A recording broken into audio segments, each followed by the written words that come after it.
Message de précision du directeur général de la société d'exploitation de Manantali et Felou, M. Abdoulaye Dia, à propos des inondations notées dans la Moyenne Vallée et le delta du fleuve Sénégal. Dans beaucoup de communications au sujet des crues actuelles du fleuve Sénégal, il est dit que ce sont les lâchers du barrage de Manantali, de l'eau inverse, qui sont à l'origine de la montée des eaux dans le bassin de ce fleuve. Il faudrait rappeler que le barrage de Manantali est installé sur le fleuve Bafi. Il a un réservoir de 11 milliards de mètres cubes. L'eau qui arrive est ainsi stockée sur plusieurs années parce que c'est un barrage pluriannuel.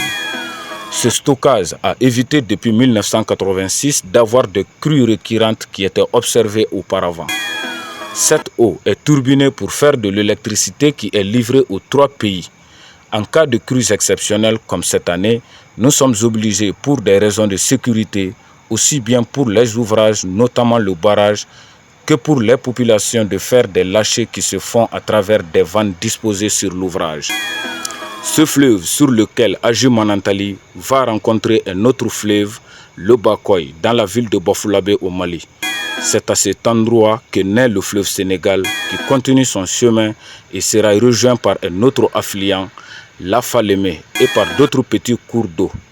Donc, le débit total observé dans le bassin du fleuve Sénégal sera la somme des débits du fleuve Bafin, Bakoy, Falémé et autres eaux de ruissellement issues des pluies observées en territoire mauritanien, malien ou sénégalais pour arriver dans le fleuve Sénégal.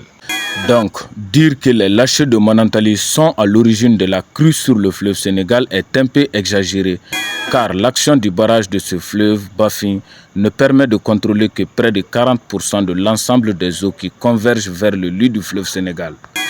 L'OMVS est en train de mettre en œuvre d'autres projets de barrages comme Gourbassi et autres qui permettront de réguler le fleuve en plus du barrage de Diamant qui se trouve, lui, non loin de Saint-Louis. D'après nos renseignements, ce genre de crue exceptionnelle n'a pas été observé depuis 1961. Nous faisons tout pour assurer la sécurité des populations, mais aussi de l'ouvrage lui-même.